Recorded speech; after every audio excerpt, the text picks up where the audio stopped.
कर्ण पिशाचिनी की रहस्यमयी कथा। बहुत समय पहले एक विशाल और घने जंगल के बीच एक प्राचीन नगर बसा हुआ था। इस नगर में राजा विक्रमसेन का शासन था, जो अपनी बुद्धिमत्ता और पराक्रम के लिए प्रसिद्ध थे। उनके राज्य में एक प्रसिद्ध तांत्रिक आचार्य विभूतिनाथ रहते थे। वे रहस्यमयी विद्याओं और तंत्र मंत्र के गहरे जानकार थे। कर्ण पिशाचिनी कौन थी? कर्ण पिशाचिनी एक अत्यंत रहस्यमयी और शक्तिशाली आत्मा थी, जिसे बुलाने और वश में करने की साधना करने पर वह साधक के कान में अदृश्य रूप से सभी रहस्यों की जानकारी दे सकती थी। कहा जाता था कि वह भविष्य में होने वाली घटनाओं, गुप्त खजानों और किसी के भी मन की बातें बता सकती थी। लेकिन यह साधना अत्यंत कठिन और जोखिम भरी थी। यदि कोई साधक गलती करता तो कर्ण पिशाचिनी उसके जीवन को नष्ट कर सकती थी। आचार्य विभूतिनाथ की साधना। आचार्य विभूतिनाथ ने कर्ण पिशाचिनी को वश में करने का निश्चय किया। उन्होंने एक सुनसान और भयानक श्मशान भूमि में इस साधना को करने का संकल्प लिया। उन्होंने 21 रातों तक कठोर तपस्या की।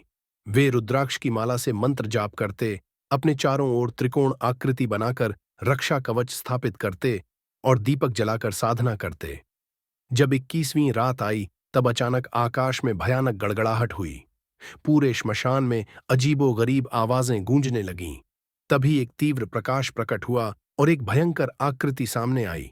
वह कर्ण पिशाचिनी थी, काली साड़ी में लिपटी, लाल चमकती आंखों वाली और लंबे बालों के साथ हवा में तैरती हुई। उसने भयानक स्वर में कहा, हे मूर्ख साधक, तुमने मुझे जगाने का साहस किया है। अब बताओ, तुम क्या चाहते हो? आचार्य विभूतिनाथ ने साहसपूर्वक कहा, हे देवी, मैं आपसे गुप्त ज्ञान की प्राप्ति चाहता हूं, जिससे मैं समाज और राजा की सेवा कर सकूं। कर्ण पिशाचिनी मुस्कुराई और बोली, तुम्हारी साधना सफल रही। मैं तुम्हें यह शक्ति प्रदान कर सकती हूं, लेकिन याद रखना, इसका उपयोग केवल अच्छे कार्यों के लिए करना, अन्यथा तुम्हारा अंत निश्चित है। इसके बाद विभूतिनाथ को अद्भुत शक्तियां प्राप्त हो गईं। वे किसी के भी मन की बात जान सकते थे, छिपे खजाने का पता लगा सकते थे और भविष्य की घटनाओं को देख सकते थे। राजा विक्रमसेन उनके ज्ञान से बहुत प्रभावित हुए और उन्हें राजगुरु बना दिया। लोभ का अंत। एक दिन राज्य का सेनापति, जो अत्यंत लालची था, ने इस विद्या को पाने की जिद की। उसने विभूतिनाथ से इस साधना का रहस्य जानने की कोशिश की, लेकिन आचार्य ने उसे मना कर दिया। क्रोधित होकर सेनापति ने स्वयं साधना करने का निर्णय लिया, लेकिन वह पूरी प्रक्रिया को समझे बिना ही श्मशान में चला गया और अनुष्ठान शुरू कर दिया। जैसे ही उसने मंत्र उच्चारण में गलती की, कर्ण पिशाचिनी अत्यंत क्रोधित हो उठी। अहंकारी मनुष्य, तूने बिना योग्य मार्गदर्शन के मुझे बुलाने की हिम्मत कैसे की? इसके बाद सेनापति की भयानक चीखें श्मशान में गूंज उठीं। अगली सुबह लोगों ने उसका शरीर जला हुआ और विकृत अवस्था में पाया। शिक्षा। शक्ति का लोभ विनाशकारी होता है।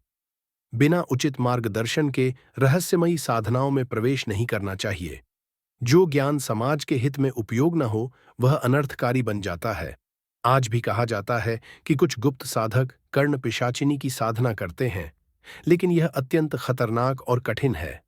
इसलिए इसे केवल योग्य और सच्चे साधक ही करने का प्रयास करते हैं।